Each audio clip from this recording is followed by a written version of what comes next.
And I think in security, we can kind of get a bit too fixed on technical mentorship, when actually I think we can kind of open it out a little bit. Professional mentorship is just as important, but also sponsorship. So we need to make sure that we are actively passing opportunities to those who we think deserve them or who might not put themselves forward. So I'm quite aggressive with some of the women that I mentor. I don't let them get away with things. I'm sometimes hard on them because I want them to do better. And I think that's the role for sponsors and mentors. It's to actually demand that you or the person you're sponsoring or mentoring can be the best version of themselves. Yeah, absolutely. And let these people realize their potential for sure. Yeah. Yeah, I think something that stands out there is the accountability as well. You're empowering those mentees, for instance, to be accountable for their actions. And hopefully that's something that rubs off on them and they can go on to mentor others in the future. That's where we've seen a lot of others excel and grow out of communities, for instance. Yeah, absolutely. And I think you can underestimate what you can do at any level. One of the programs that we run, I had a call, two of the young women on the program started something themselves. They said, we thought because, you said we should, we did. And so they've done it. So, and they're giving me a visibility and an opportunity, but it's them that are creating it. So it doesn't always go sort of downwards. It kind of goes outwards. That's how I kind of think about it. Well, that's encouraging to hear. And going back to what you and Jay touched upon earlier, your non-technical background, how's that giving you a unique edge in cybersecurity and, of course, product leadership? Yeah, I mean, I actually don't 100% know sometimes. I think it's sometimes people find this a little bit disappointing, but sometimes it's actually quite instinctual. Like I have kind of quite a strong instinct for following things through to find out what is really, really going on. And like I mentioned, I studied Middle Eastern politics. I thought I was going to work at the Foreign Office. Like that's what I was always going to do. Secure CyberConnect will be working with DTX as it returns to Excel London for its 20th edition on the 1st and 2nd of October 2025. This year, they're moving beyond digital for digital's sake and shifting focus to business-wide transformation, where people, process, and technology intersect. Explore every stage of transformation from high-level strategy to implementation on the ground. And with a packed program of expert speakers, innovative tech showcases, and peer-driven learning, from AI, cyber, data to digital, DTX is where innovative teams turn ideas into practical, measurable change. Register for your free badge at dtxevents.io.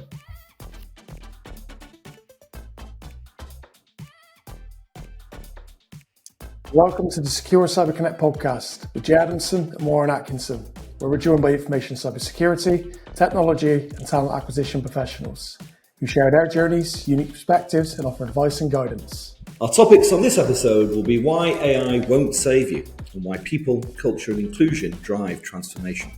Today, we are thrilled to be joined by Sophia Adhami.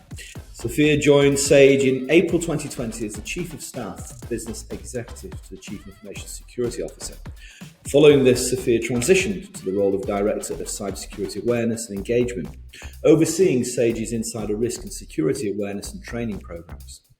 After this, she worked for Sage's Chief Technology Officer, Aaron Harris, and then moved into the product function, Product Performance and Execution Director role, where she led a program, and since May has led the office to the Chief Product Officer for Walid Abu Habda, discharging the operational and strategic accountabilities for Walid as an executive leader at Sage, a FTSE 100 business. Prior to her tenure at Sage, Sophia also spent over a decade within central government in the House of Commons and the Cabinet Office, across a range of teams within security, parliamentary policy and transformation. A long-term advocate of diversity, equity and inclusion, Sophia has created and run networks, events and initiatives aimed at supporting women and underrepresented groups into careers within security and technology across both the public and private sectors. Sophia, welcome to the Secure CyberConnect podcast and thank you for joining us today. Thanks, Jay. It's great to be here. So to kick things off, could you kindly just give us a very brief high-level overview of some of the key themes that we'll be exploring in our discussion today? Yeah, and there's quite a few. So I think that the thing that I was thinking about before this session was really how we always try to find very simple answers to kind of complex, multi-layered problems.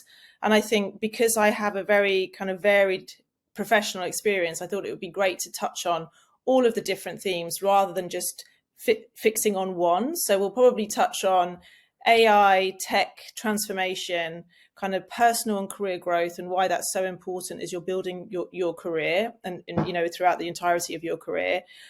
People, culture, leadership, and just sort of some kind of insights, I suppose, on how to work in a multidisciplinary environment, which I think is something that we need to kind of do a little bit more often now that we're moving into such a rapidly changing kind of business and kind of social environment.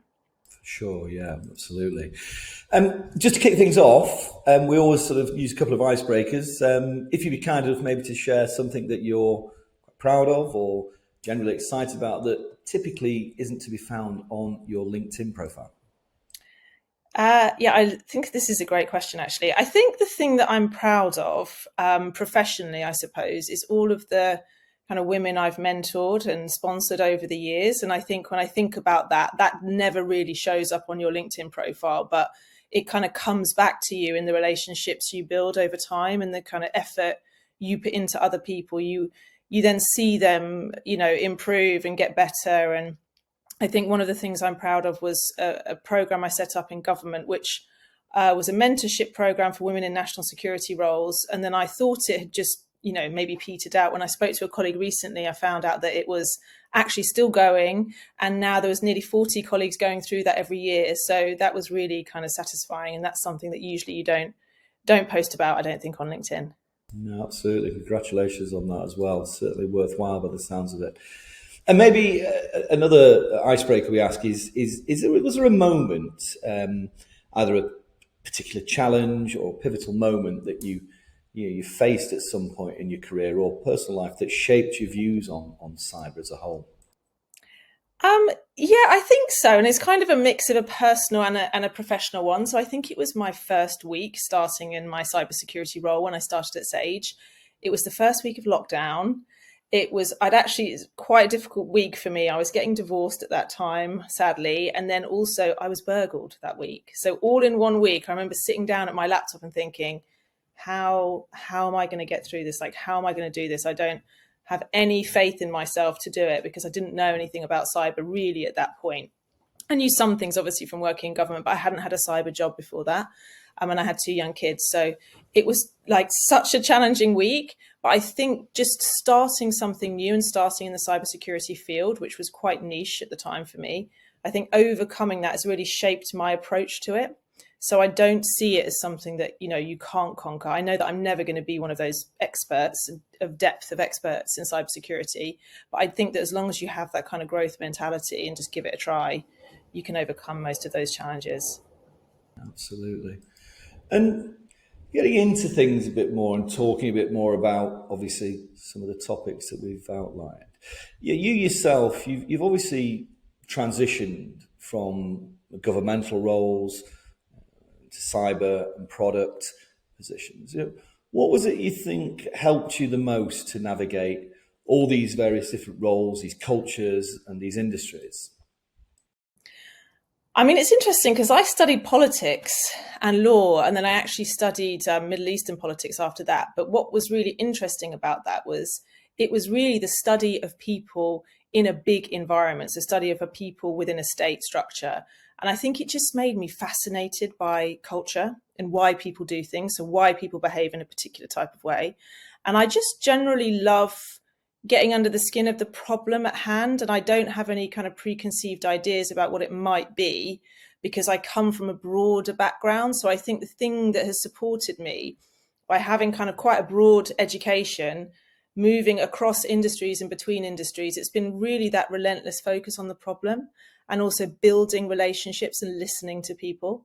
Because I think if you really listen to people, and don't get me wrong, like I'm a big talker, but if you really listen to people, you do get a deeper sense of what's actually going on and what the organization is facing. And it's often not what you think. So I think that kind of approach has really helped me. Yeah, indeed.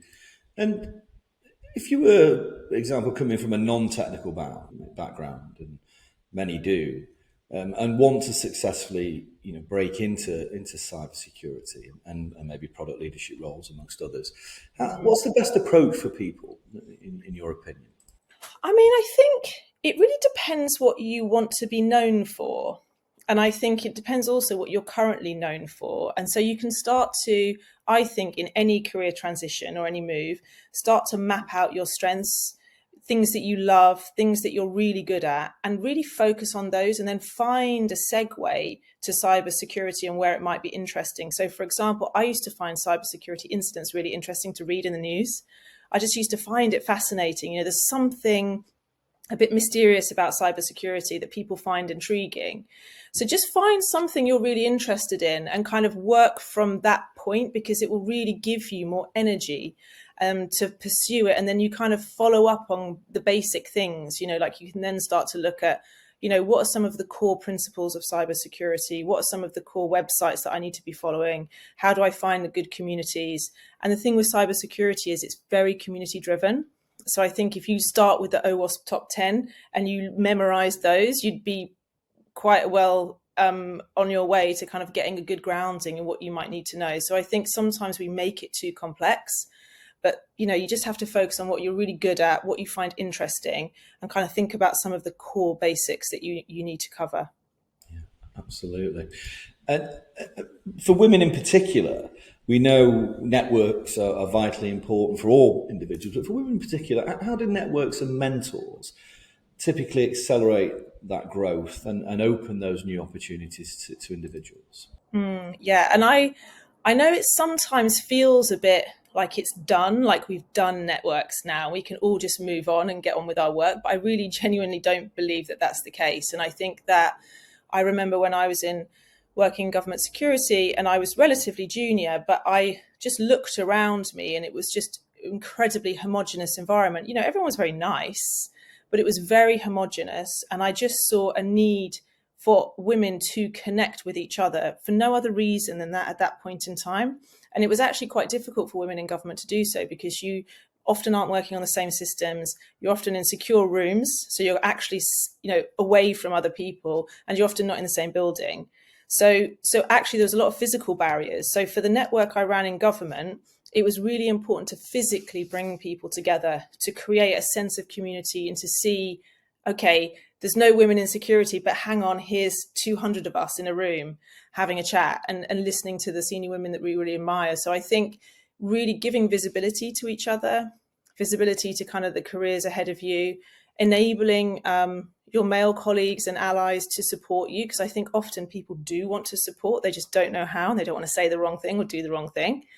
And particularly with mentorship, I think mentorship is really important, but I also think you have to be quite consistently focused on giving opportunities to others. So you can't really focus mentorship on, oh, I'm giving something to this person. Yes, you're giving your time, but you don't know who that person's going to be. In 2 years, 5 years, 10 years time, that person you've given your time to might do something really incredible. And so you have to, with mentorship, look at the kind of potential of people.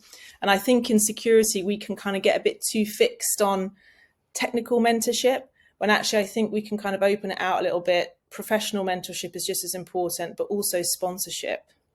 So we need to make sure that we are actively passing opportunities to those who we think deserve them or who might not put themselves forward. So I'm quite aggressive with some of the women that I mentor. I don't let them get away with things. I'm sometimes hard on them because I want them to do better. And I think that's the role for sponsors and mentors. It's to actually demand that you or the person you're sponsoring or mentoring can be the best version of themselves. Yeah, absolutely. And let these people realize their potential, for sure. Yeah. Yeah, I think something that stands out there is the accountability as well. You're empowering those mentees, for instance, to be accountable for their actions. And hopefully that's something that rubs off on them and they can go on to mentor others in the future. That's where we've seen a lot of others excel and grow out their communities, for instance. Yeah, absolutely. And I think you can underestimate what you can do at any level.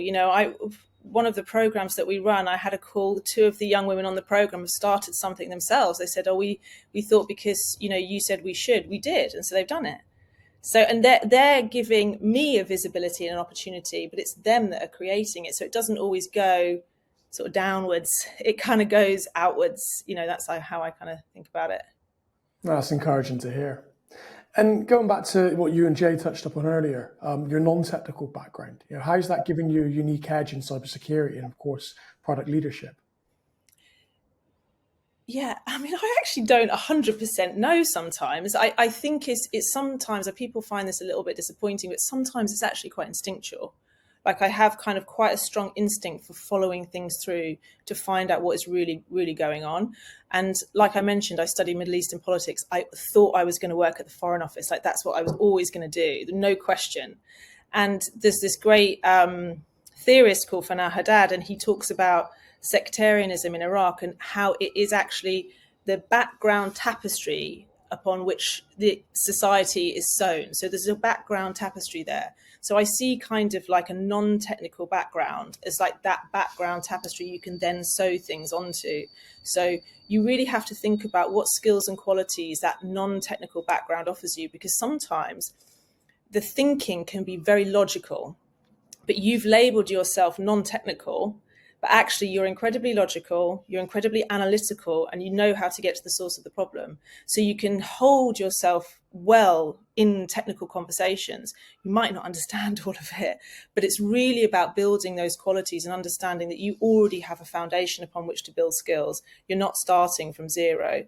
So I've always kind of just focused on, if I move into a new job, okay, what can I do? What do I know how to do? And then kind of do a few of those things first. So you look like you know what you're doing, and also you feel more empowered and more confident when you have to go into things that you really, you're not an expert in and you need to learn. That's some brilliant points. Appreciate you sharing. And you mentioned earlier that deep listening and being willing to fail and learn is critical. Why is that mindset so powerful within tech? I found it was really interesting when I was in cybersecurity, because for the first time, I was in a kind of non-discursive environment. So actually, people discuss problems in a very different way, and knowledge has a very different structure. And particularly with cybersecurity, there can be a right or a wrong answer, and those right or wrong answers have big consequences. So I think you therefore have to teach people to know that it's okay to be wrong. Because actually what that means is when there's a right or wrong answer, or there's big implications, people often hold back and they're nervous to say something in case it's wrong. And so we have to kind of have others in the team then who can diffuse that. So that's why I think about those multidisciplinary teams or non-technical and technical colleagues. It's not always going to fall that way depending on people's personalities, but it's so important to have someone in the room who can be kind of that challenge person, because they actually know, what does this mean, or why are we doing that? So I think really focusing on how to kind of bring that challenge and that questioning mentality into the meeting is really important. If I think about technology more broadly, the challenges we're facing are huge. It's like saying we don't need anyone else outside of the technical teams. We're good. We can do all of it here. We can solve all of the problems here. I don't think that's quite right. So I think we can just expand the way that we look at the problem, I think is quite helpful. And why do you think that's even more essential now with obviously AI shaping the way that business and cyber operate? I think it's one, because of the kind of scale and pace of things, and the scale and pace in the way things are moving. I mean, particularly for cybersecurity. I mean, I haven't worked in cyber for about a year, but when I was leaving, we were really just kind of coming to be deeply aware of the scale of the attacks and how commoditized they were becoming, and the kind of 400% increase per week or whatever it was on phishing attacks. So I think it means that you then have to create spaces for intervention, like human intervention into some of those processes, and not always assume that the kind of automated process or the technology or the AI has the answer. I think it's definitely you've got to kind of then look at processes end to end and realize where you need human intervention. If it might be less intervention, but it might be at a more critical juncture. That's some great points. And focusing on large enterprises just a minute, how has AI changed the game for them, and what does that mean for small to medium-sized organizations that are still struggling to keep pace? Yeah, and it's really interesting, this one, because we're trying at Sage to be AI first. We really are. That's our kind of vision and our goal. And for different organizations, they've really done that. And that means that they kind of shift the locus of their operations kind of from the outer edge of some of the technical teams or the organization, much more into the core of the organization where you can automate things. So I think for Sage, I can talk about Sage, which is where I work. We've just seen rapid increases in the ability to do things. We've seen ways of working accelerate. We've seen huge efficiencies. And at the same time, we've also seen kind of bigger disparities between different colleagues, like taking up the use of AI kind of in their personal time. And I think overall, what we are trying to encourage across the board and with kind of our products as well is to make sure that SMBs know that if they use AI, particularly if they use AI by Sage, it's not necessarily like using any AI tool. It's kind of very much based on domain expertise. It's very much verified. We adhere to kind of strict AI principles and processes. So I think it's just overcoming that fear and that inertia for SMBs. I think that's the trick, because all of the research that we've done shows that a lot of SMBs want to use AI more, but they're not really sure where to start, or they're kind of, there's a bit of an inertia around it. So some organizations we see have adopted it and done amazing things, but we generally see a little bit of fear and a little bit of inertia. No, I appreciate you sharing what you're seeing on the market, and it's really encouraging to hear organisations really getting a return on that investment when they're adopting AI, because a lot of projects are falling over at this point in time. And what do you think the hardest part of reskilling and upskilling people are for AI-driven roles? And it really depends which roles. So I think, in an enterprise organisation, you've got hundreds and hundreds of roles. So if you're talking about those kind of deep specialists, ML engineers, analysts, those ones who are really going to be core to the development, that's just going to take a real amount of time and investment, But we had this issue in cybersecurity where we were talking about the lack of skills for a decade. And in that decade, I'm sure we could have trained up a lot of people using existing funds and resources. So I think there's a couple of things you can do when you look at a kind of colleague population. Firstly, you'd want to segment them into groups and understand their kind of needs. So you can't deploy a one size fits all. I don't think it just doesn't really work, because the needs are so variant across a technology organization. And then kind of see where your gaps are and just provide kind of upskilling that meets the colleague where they are. We use quite a lot of tools as well. I mean, training platforms that provide assessments so people can self-assess and kind of incentivize. But you really have to do a good mapping of your organization, understand which audience group, or colleague group it is, what do they need? And we actually do, and I think a lot of organizations do now, kind of degree apprenticeships and apprenticeships in subjects like AI. We're really sponsoring colleagues to progress, and we have a huge amount of resources. The thing I love about AI and kind of the flurry of activity is that so many colleagues share knowledge. So it's a very much like colleagues sharing knowledge. We have different sessions all the time, and we can really learn from some of the experts in the organization. So I think you just have to be really committed to it. You really have to make sure that you provide the right opportunities for the right colleagues, you give them options, and you incentivize it. And you put it in, has to be in everyone's objectives, has to be something that can be tracked and measured and rewarded. Otherwise, there's not really a huge incentive for people to do it. No, some great points there. And when it comes to transformation, we know it's not just a process of technology, of course, it's people and culture itself. And I know in previous interviews you mentioned that it requires a balance of both bravery and fluidity. So how do leaders balance the two in practice? I suppose I have to think about, what does it mean to be brave at work? And that's different for everyone. And I think it's really important, firstly, that we don't think about leadership as hierarchy. You lead at every level. I see incredible leadership from colleagues at all levels of the organization. So I think, firstly, leadership is not hierarchy. It's not your title. Obviously, it's a bit. I'm not going to deny that. But it is really important that you have that mindset.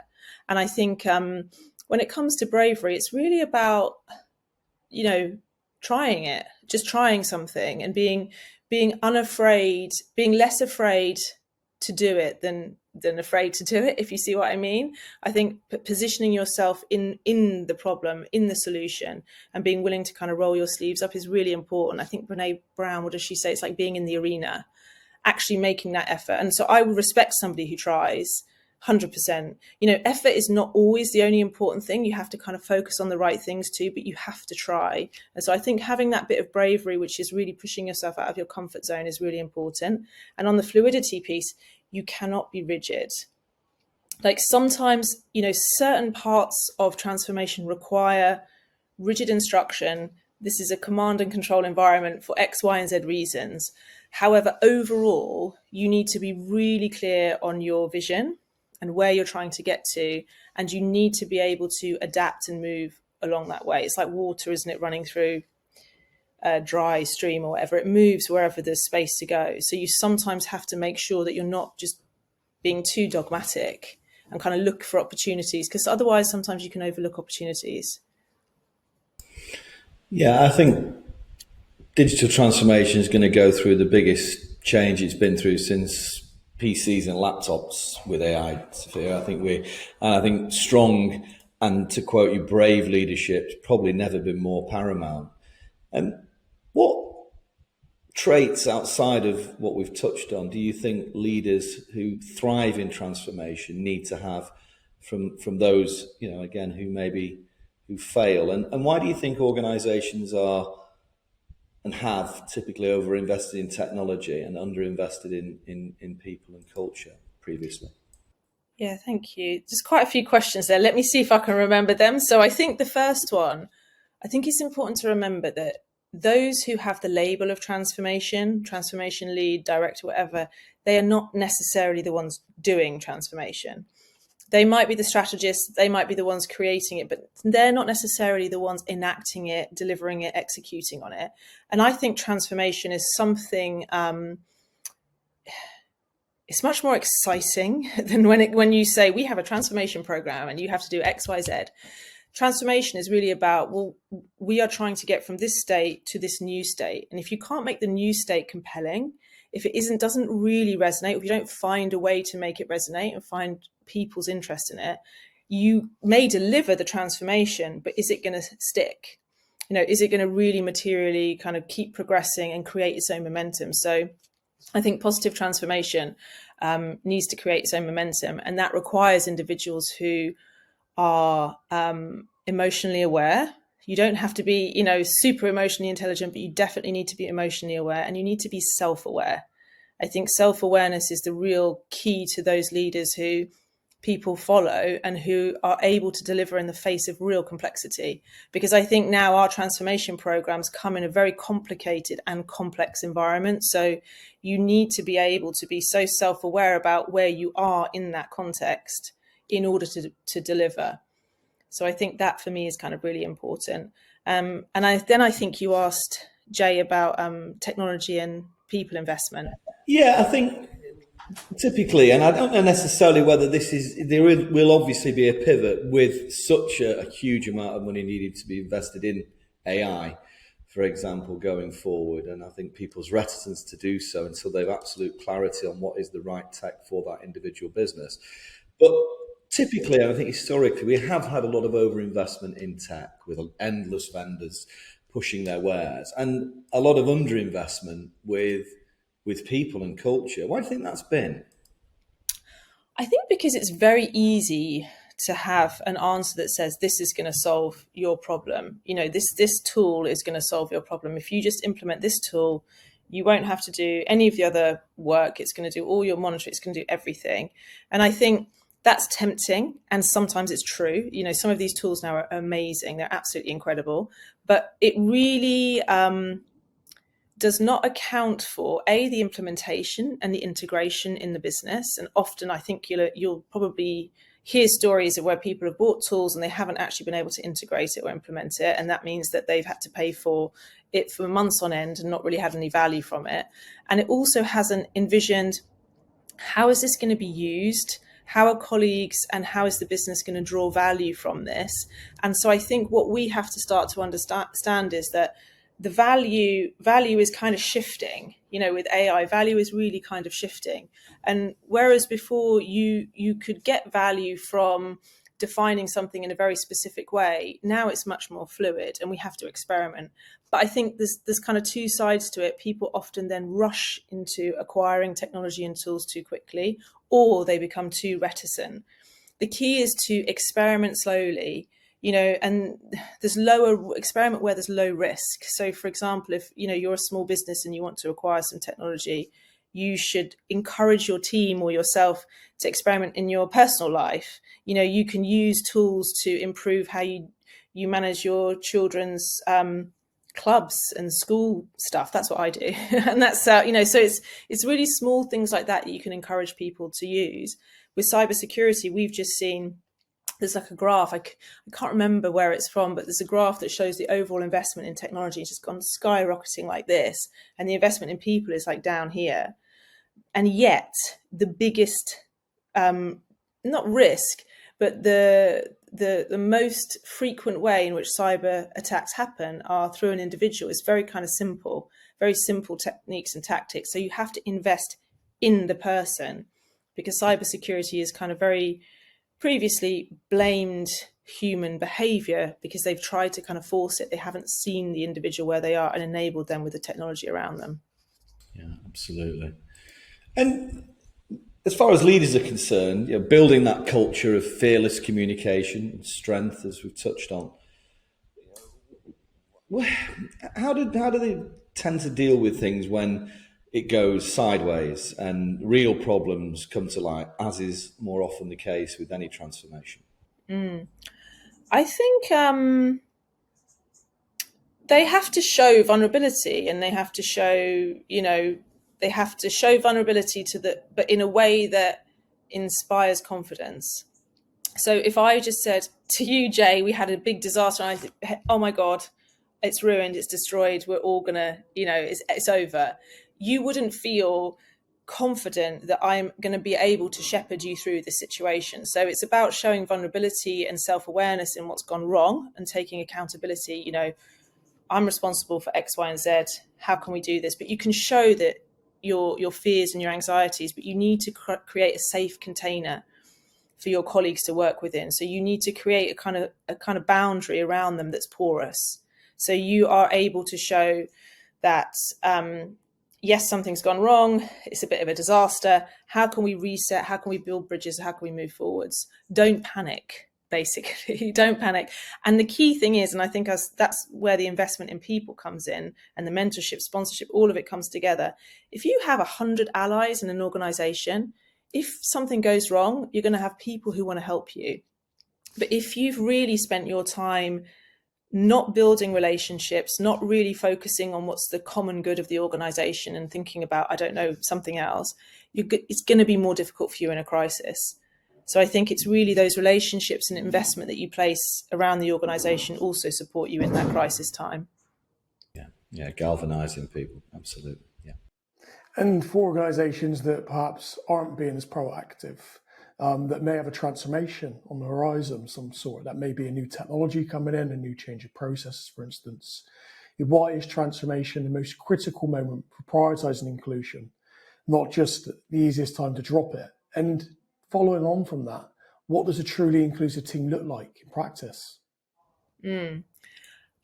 It's interesting because I've seen both. So I've seen where inclusion has been, deprioritized, and where it has actually bubbled right to the top straight away. So I think if you're planning a big transformation, technology transformation, culture transformation, whatever it is, you really need to understand A, what it is you're trying to achieve, but B, who is impacted by this. And if you actually don't have a diverse team that represents those upon which you are implementing this transformation, then you won't have insight into how it actually affects their jobs. And I think that's why it's important when you have an inclusive team. It's not just demographic representation, it's really kind of role representation as well. Do we have colleagues who are, we're making a big strategy change. Do we understand how this is going to impact our developers on X product? So you have to kind of put in a really broad team at the beginning to make sure that you get that kind of research right and you understand exactly what the impact is going to be. And I think without that initial broad sense and broad approach, you generally sometimes then tend to find a lot of unanticipated consequences. They always happen. I think it's safe to say they always happen. I don't think you can get rid of that. So it's really about trying to make sure that you build a broad consensus in advance, and then think about how the blind spots, what have I missed? Who have I missed? And constantly asking that question. That's what I always ask at work. Constant feedback loop certainly essential for that then. Yeah, definitely. So Sophia, how do we successfully build inclusive teams? It's a really interesting question. When I was in cybersecurity function, luckily I had an amazing boss and leader, Ben Ung, who still works at Sage, and he really gave me a mandate to say, we need more diverse teams. We really do need more women in particular, but we need diverse teams because we are getting the over preponderance of a particular way of thinking and a particular approach to problems. So what we did in that instance, and particularly for cybersecurity, is a niche of technology. It can be more challenging. We made that very explicitly clear. The tone from the top was very clear from my boss and others. You really need to be focused on this when you're recruiting and hiring. Job descriptions were reframed. We reframed all the job descriptions, made them more inclusive and pared them back. We gave signals to all of our recruiters and told them, we really want to encourage diverse applications. Obviously, we weren't being prescriptive, but we were really encouraging and trying to be kind of much broader. And we were very visible about it. So we ran a few events internally, just not directly related to being involved in cybersecurity, but raising the visibility of the function. So one of the things that we did in cybersecurity culture as a whole was to raise the visibility of the function. And so when we did that, and if you're in an organization like Sage, there's loads of tools and opportunities to do things like that. We really then got a lot of women coming up to me and colleagues, I'd be really interested. Can I, speak to you about it? So just always having conversations with people who are considering it. And I think one of the things I do as part of my job always is I'm always speaking to new colleagues, and I'm always speaking to people who are thinking about possibly coming into the industry, possibly about this. And I'm never thinking about it in terms of a transaction. I'm always thinking about it in terms of kind of reciprocity. What can I do for this person to enable them to access the industry? How can we pursue that? And so we did all of those things. And we also did a few kind of specific sponsorships of kind of some cybersecurity networks for women in particular areas of cybersecurity. And we increased our representation by about 20%, which was really quite good. I will say it was really good progress, but it did show that you need to have a dedicated focus on it, and it needs to be consistent. And it was really interesting seeing the shift in the culture over a period of time when we actually had more people coming in. So yeah, it was a really interesting exercise, but you definitely need that clear commitment from the top. You can't leave it to the one woman on the leadership team. You have to make sure that everyone has buy-in and everyone is committed to it. But I think that applies across all technology as well. You have to be really, really committed. That's brilliant. Appreciate you sharing there. You touched upon it earlier, but can you share with us a bit more in terms of the initiatives that you've been involved with? So Thrive in Product, how's that helped empower mid-career women to expand their vision, of course, step into leadership roles? So Thrive in Product was actually modelled on an initiative called Accelerate in Finance, which was led by Jackie Carton, who's one of our senior females in finance at Sage. And we did some research on kind of women across our organisation, and we found that there was, and there generally tends to be actually across technology and cyber in particular, a bit of a bottleneck at mid-career. So generally that's when women are kind of squeezed. They're trying to make the jump up. They're trying to push into senior leadership, and it's kind of slightly harder in their teams to do that, maybe harder in the current organisation they're in. And they also seem to face a lot of kind of internal behavioural barriers. So we created this program based on that other one and tweaked it and changed it depending on products. I did a bunch of research and insight with Positive Momentum, who are the organisation delivering it for us. And it sought to address kind of behavioural blockers or to be a behavioural intervention. So really focusing on, like I've mentioned before, those broader skills and attributes that can support colleagues regardless of what the next step is. So kind of building all of these skills around confidence, speaking, addressing imposter syndrome, even though I hate that term, but all of those types of things are really, really important. And talking about events, community, it's event season coming up. DTX, a huge part of this. And as we know, DTX very much champions people-powered transformation. And talking around sort of supporting female founders and generally the shows that really focus on how transformation succeeds or indeed fails when people are placed at the centre. And what are the lessons that you can impart to many of the the female founders out there and individuals and subject matter experts and so on? I feel challenged to give advice on this because I'm not a female founder, but I have spoken to have many friends and colleagues who have been and are female founders. And I think the thing that I see that is really important for them to do is to build networks, absolutely see it as a core part of your role. I say that to colleagues in a large organization or out of a large organization, building networks and strong relationships, because a lot of the evidence shows that women don't have access to some of those really powerful networks where a lot of the funding is allocated. So building your networks, thinking about what tools and processes you wish you didn't have to do. So think about the bunch of stuff that you wish you didn't have to do, and then just go online, go to Huggable and see if there is an AI tool that does it for you. So just put a list of stuff, an admin that you hate, and then try and find a way in which that can be automated or done quicker for you, and just start to become habituated and open to using those tools.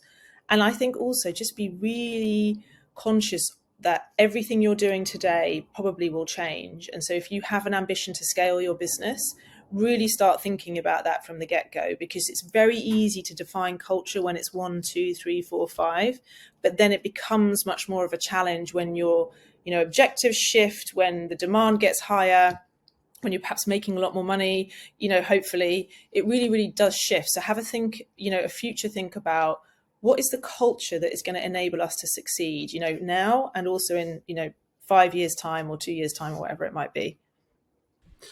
And we talk about AI a lot on the podcast, and all the events of recent times, including DTS, talk about responsible AI. It's clearly a major theme. And with that in mind, how can women-led founders and businesses harness responsible AI to scale, and what are some of the risks that they may face if they're feeling a bit left behind in the AI revolution per se? And I think it's important to remember that if you are really good at using social media, you're already using AI. You're already understanding how the algorithms work. You're already understanding this tool to enable your business. So I think it's really important that when we talk about AI, we kind of just say, AI is part of technology now. It's a way in which you can maximize your capacity and you can leverage the things that you are already doing in a better way. And I wonder whether women have more anxiety about responsible AI or AI, ethical AI or governance frameworks. I don't know if that's the case, actually. But I suppose the questions for them as a business leader might be, how can I make sure that if I want to use, for example, an AI agent in the future, I want to purchase one to use in my business, do I know exactly what that agent is going to do? Do I understand the process?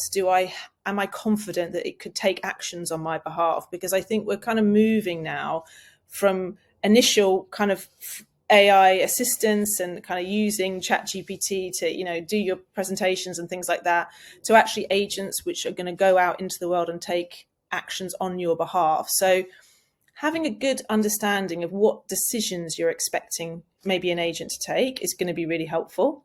But also, I think just finding those processes that you can see that, God, if we didn't have to do X, we could do Y. And it's not really thinking about technology first, it's thinking about the problem first. What problem do I want to solve? That's what we think about when we think about customers at Sage and the technology we're building. What jobs does that customer need to do? What jobs do we need to get done?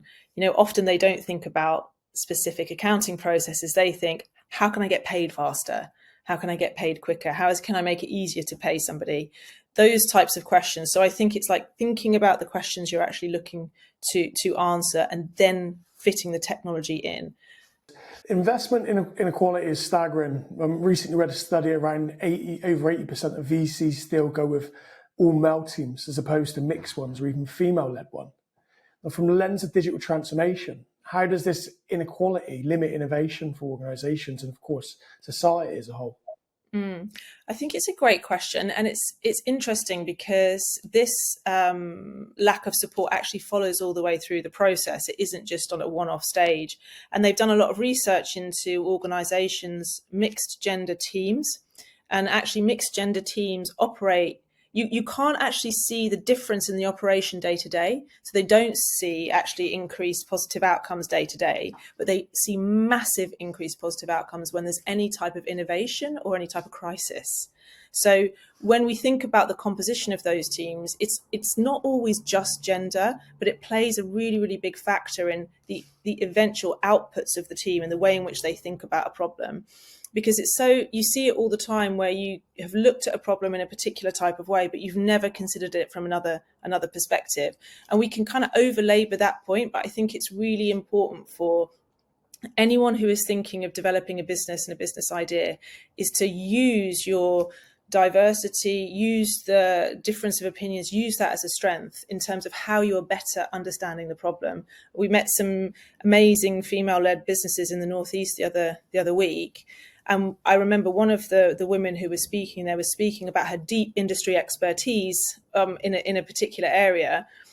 The technical team who was developing the solution, they didn't have any of that insight. She couldn't do some of the technology, but she had all of the insight to create a much better product for the eventual end customer. So I think it's really about understanding that it's not necessarily that the woman would be non-technical, but it's really that each person is bringing a different value to the team, and you have to make that explicit. No, that's brilliant. Really appreciate you sharing. And for our listeners and both attendees of DTX, is there one key piece of advice or one bold action that you want them to take? Personally, I think it is just to try to be real. Just be genuine and honest, because I think you don't have to be 100% transparent. But genuinely, as you move through an organization or move through businesses or whatever engagement you might be doing, honesty is a currency that is critical for success. Because if you can't say, to your point earlier, Jay, when you were talking about a crisis, if you can't genuinely say to somebody, we're having a bit of a crisis, we're tanking in this area, then you can't address that problem. If you pretend it's okay, you can't address the problem. So being honest with yourself and being honest with others and self-aware, I think, are the key to being successful in technology. That's definitely what I observe so far. So as we come to the back end of the episode, I wonder if you'd be kind enough to share more on your vision, your mission, your purpose within product performance and execution, and what does the future hold for yourself? Yeah, that's a big question. I think, my vision really, if I think about what we're doing at Sage, is really for all of our colleagues and our customers to be AI empowered, to really use AI to empower them, and also to empower us as an organization to kind of be more efficient, more productive, but also to innovate and think about creative ways to find solutions for our customers. So I think it's really that AI empowerment, because like I say, I come from a non-technical background, so I always think about the human relationship to it. So I want it to be an empowering relationship. So that's kind of what my vision is. And I think the kind of mission and the route to get there would be really to embed upskilling as a kind of core part of work and as a core part of everybody's role, and to encourage and support colleagues to do that, and to know that there is a clear mandate for them to learn, and also for organizations and SMBs to do the same. I think that would be kind of really exciting. And I think the overarching then purpose you have as a result of that, or the feeling that you get, is a feeling that you are not being left behind, and that you can still retain what is really important to you as a human being. You don't have to divest yourself of all of your human qualities, or to do any of those things, or to divest yourself of decisions you don't want to make. You can retain all that and still use this technology in a really positive way. And so that's what I really focus on in terms of the way I look at my role and look at problem solving. Well, based on the incredible insight you've provided with us today, Sophia, I'm sure the business is in incredibly safe and capable hands with all of the above. And for all our listeners who want to stay connected beyond the community platform, where else can they reach out to you? Just on LinkedIn. I'm more than happy to kind of reach out, connect, have discussions, like share ideas. I would love colleagues and whoever who is maybe listening to reach out to me on LinkedIn. Just send me a message and I'll definitely love to be in touch. Well, thank you so much. It's been amazing to have you on. On behalf of Warren and myself, we'd both like to say a huge thank you. As always, the community and our listeners will have found a huge amount of value in today's episode. If people want to continue the discussion, we invite you to join the platform where we offer a range of collaborative solutions for both tech and security professionals at no cost.